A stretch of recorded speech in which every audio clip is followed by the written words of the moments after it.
All right, so you'll notice I'm still wearing the same thing because we just went over assignment number 3, and assignment number 4 is also for this week, so I'm doing them at the same time. Assignment number 4 kind of continues where we left off with assignment number 3. It's going to require you to do some more problems using Spearman's rank correlation. So in these problems, you're going to need a partner, a family member, a friend, someone to do these with you. So in these problems, we're going to be using Spearman's rank correlation to try to determine how well you or your partner agree or disagree on what you like. In this particular example, we're looking at favorite subjects, or subjects are English, math, history, science, languages, and art or music. We're going to come up with our own ranking, come up with partner's ranking, and then we'll calculate Spearman's rank coefficient to determine how well our preferences align with each other. So Ms. Rubin already ranked hers. She said that English was her favorite subject. No surprise there since she's an English teacher. My favorite subject might surprise you, has always been English as well. Second to math, then history, and then science, art and music, and languages, because I struggle studying languages. Once you rank these yourself and have a partner rank them, the first thing you're going to do is complete the table and the graph. Just to get an idea of how well we agree or disagree, I'm going to go ahead and plot them and see if there's an obvious correlation.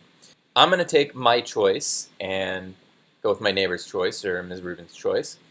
And we actually agree on number 1. So my number 1 is her number 1. And my number 2 is her number 4. And I'm going to go in and fill out the rest of those.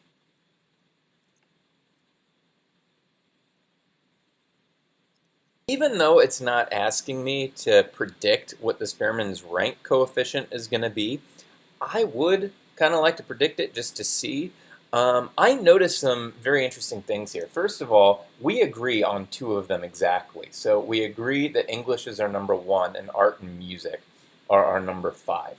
So when I look at this, it does look like there might be a little bit of like a positive linear correlation right here, but it's spread out quite a bit. So remember, in Spearman's rank correlation, 1 means a perfect positive correlation, so you agree completely. And a negative 1 would be a perfect negative correlation, which means that we disagree completely. So a 0 would mean it's completely random. We've got no idea how to determine this at all.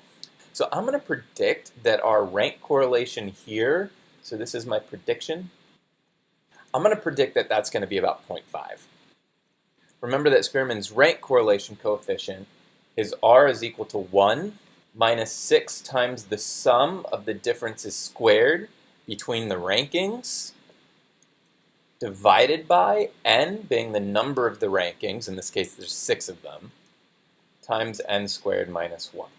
What's nice about the problems on this assignment is it gives you a place to calculate the differences and the differences squared, and then we can just sum them up and write the total right here. I'm going to take the differences. One thing you may have noticed from assignment number 3 is that because we're squaring them, it doesn't really matter if they're negative or positive, because when you square a negative number, it becomes a positive. So I'm just going to find the positive difference and then square them.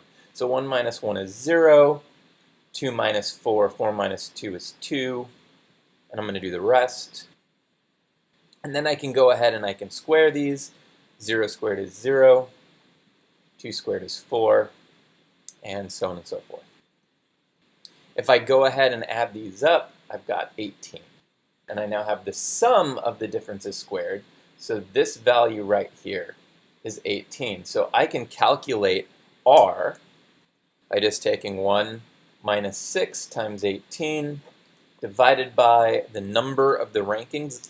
Notice there are 6 rankings here, so I'm going to do 6 times 6 squared, n squared minus 1. So I can notice a few things here. The 6's cancel, and I'm left with 1 minus 18 over 35. So I'm going to go over to my calculator. Oh, look at that. I'm almost right again. So that looks like it's going to be about 0.4857, so I'm going to round that off to 0.49. So moving on here, we can answer question B.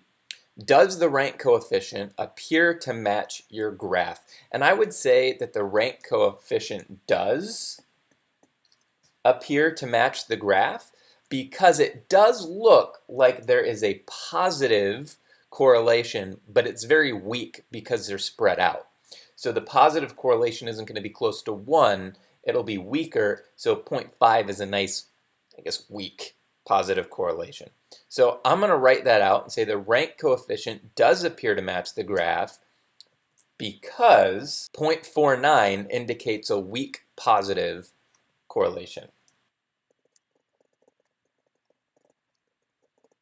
And the graph itself also indicated a weak positive correlation.